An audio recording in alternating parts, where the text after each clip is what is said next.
ஒரு 8 வயது சிறுவனுக்கு நாய்க்குட்டி வளர்க்கணும் அப்படிங்கிறது ரொம்ப நாள் அவனுடைய ஒரு ஆசை, ஒரு கனவுங்க. அவன் வீட்டு பக்கத்தில் இருக்கக்கூடிய ஒரு பெட் ஷாப்புக்கு போறான். அந்த கடைக்காரர்கிட்ட குறைந்த விலையில இங்க நாய்க்குட்டி கிடைக்குமா அப்படின்னு கேட்கிறான். அந்த கடைக்காரர் 1000 ரூபாயில இருந்து இங்க நாய்க்குட்டிகள் இருக்குப்பா அப்படிங்கிறாரு. அவன் சந்தோஷமா வீட்டுக்கு வரான். அவன் வீட்டு உண்டியலை எடுத்து அன்னையில இருந்து என்ன பண்றான் அப்படின்னா, அவனுக்கு கிடைக்கிற பணத்தெல்லாம் அதுக்குள்ள போட்டு அவன் சேர்த்து வைக்கிறாங்க. சில மாதங்கள் கழித்து அவன் எண்ணி பார்க்கும்போது அந்த 1000 ரூபாய் பணம் சேர்ந்துருச்சு. உடனே அந்த பணத்தை எடுத்துட்டு அந்த கடைக்காரர்கிட்ட போறான். என்கிட்ட 1000 ரூபாய் பணம் இருக்கு, இந்த பணத்திற்கு நீங்க நாய்க்குட்டிகள் கொஞ்சம் எடுத்து காட்டுங்க அப்படின்றான். அந்த கடைக்காரரும் அந்த ரூபாய்க்கு என்னென்ன நாய்க்குட்டிகள் இருக்குன்னு எடுத்து காட்டுறாரு. அந்த நேரத்துல அந்த ரூம் ஓரத்துல ஒரு நாய்க்குட்டி மட்டும் தனிமையில இருந்ததுங்க. கடைக்காரர் பார்த்து கேட்கிறான், இந்த நாய்க்குட்டி என்ன விலை, இது நீங்க கொடுப்பீங்களான்னு சொல்லி கேட்கிறான். அந்த கடைக்காரர் சிறுவன் கிட்ட சொல்றாரு, ஒன்னால இந்த நாய்க்குட்டியை வளர்க்க முடியாது, ஏன்னா இந்த நாய்க்குட்டிக்கு பிறவில இருந்தே ஒரு கால் கிடையாது, நானே இந்த நாய்க்குட்டி என்ன பண்ண போறேன்னு தெரியல அப்படின்னு சொல்லி கடைக்காரர் சிறுவன் கிட்ட சொல்றாரு. உடனே சிறுவன் கடைக்காரர்கிட்ட கேட்கிறான், உங்க கடையில விலை உயர்ந்த நாய்க்குட்டி என்ன விலை அப்படின்னு. கடைக்காரர் 4000 ரூபாய் அப்படிங்கிறாரு. அண்ணே கொஞ்சம் வெயிட் பண்ணுங்க, நான் வீட்டு வரைக்கும் போயிட்டு வரேன் அப்படின்னு சொல்லிட்டு அந்த சிறுவன் அவன் வீட்டுக்கு போறான்.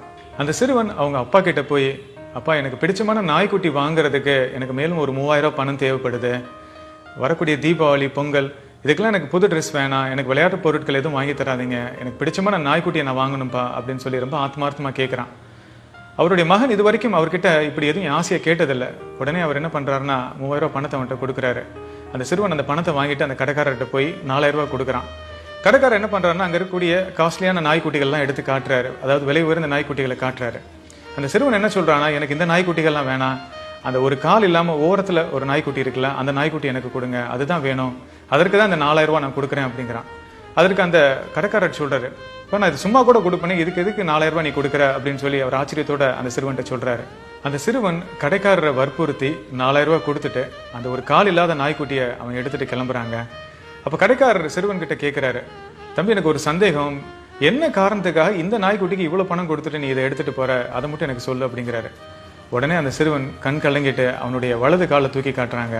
அந்த சிறுவனுக்கு ஒரு கால் கிடையாதுங்க, செயற்கை கால் பொருத்தப்பட்டிருக்கு.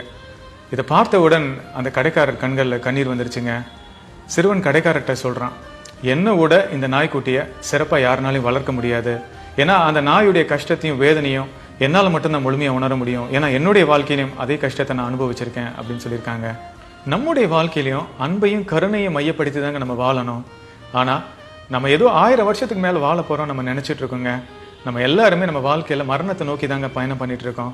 ஒரு பெரிய கியூல நம்ம எல்லாருமே நின்றுட்டு இருக்கோம், நீண்ட வரிசையில நிக்கிறோம். நமக்கு முன்னாடி எத்தனை பேர் நிக்கிறாங்க நமக்கு தெரியாதுங்க. நமக்கான நேரம் எப்போ வரும் நமக்கு தெரியாது, எப்பனாலும் இந்த பூமியை விட்டு நமக்கு போகலாம்.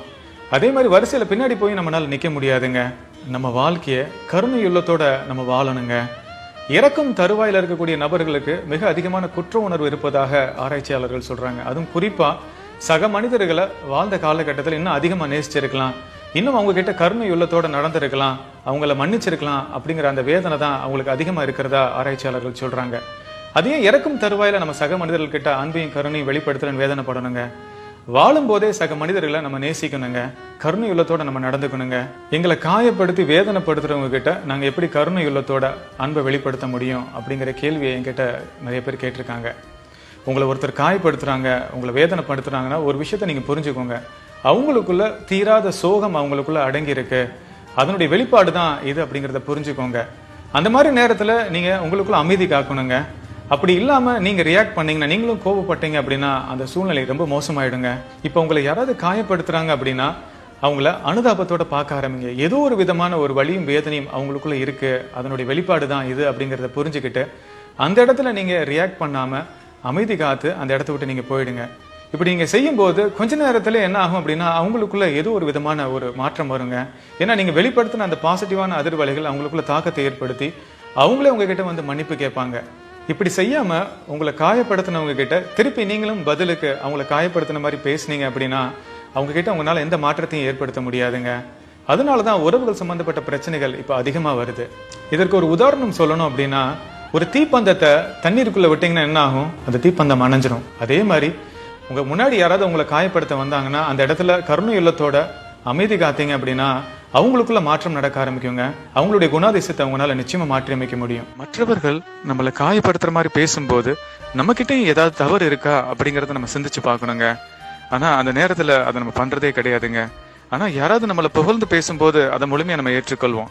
அப்படி இல்லாம என்ன நோக்கத்துக்காக மற்றவர்கள் நம்ம கிட்ட இப்படி பேசுறாங்க அப்படிங்கிற புரிதலோட வாழும் போதுதான் வாழ்க்கையில நம்மளால முன்னேற முடியுங்க. மனிதர்கள்ல நல்லவங்க கெட்டவங்கன்னு யாரும் இல்லைங்க. அறியாமையில இருக்கிறவங்க மற்றும் விழிப்புணர்வோடு இருக்கிறவங்கன்னு நம்ம பிரிச்சுக்கலாங்க. நம்மளை காயப்படுத்துற நபர்கள் எல்லாமே அறியாமையில இருக்கிறாங்கன்றத நம்ம தெரிஞ்சுக்கிட்டோம்னா அவங்கள நம்ம பார்க்கிற கண்ணோட்டமே மாறிடுங்க. அதே மாதிரி விழிப்புணர்வோடு இருப்பவங்க எக்காரணத்தை கொண்டும் யாரையும் காயப்படுத்த மாட்டாங்க. உங்க வாழ்க்கையில உங்களை சுத்தி உள்ளவங்களை சந்தோஷமா வச்சுக்கோங்க. உங்க வாழ்க்கையில வரக்கூடிய சின்ன சின்ன தருணங்களையும் முழுமையா ரசிங்க, மகிழ்ச்சியா இருங்க.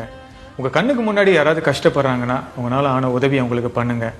நீங்க இது வரைக்கும் யார்கிட்டயாவது மன்னிப்பு கேட்கணும்னு நினைச்சு மன்னிப்பு கேட்காம இருந்தீங்கன்னா மன்னிப்பு கேளுங்க. நீங்க யாரையாவது மன்னிக்காம இருந்தீங்கன்னா தயவு செய்து மன்னிச்சிடுங்க. மன்னிப்பு கேட்பதற்கும் கொடுப்பதற்கும் தாங்க மிக அதிகமான தைரியம் வேணும். இப்படி உங்க வாழ்க்கையை நீங்க வாழும்போது உங்க வாழ்க்கை பரிபூர்ணமா இருக்குங்க. மரணமே உங்க முன்னாடி வந்து நின்றா கூட அதை துணிச்சலா நீங்க எதிர்கொள்வீங்க. இந்த வீடியோவை லைக் பண்ணி ஷேர் பண்ணுங்க. என்னுடைய YouTube channel doctor Vignesh Shankar நீங்க சப்ஸ்கிரைப் பண்ணுங்க. நன்றி.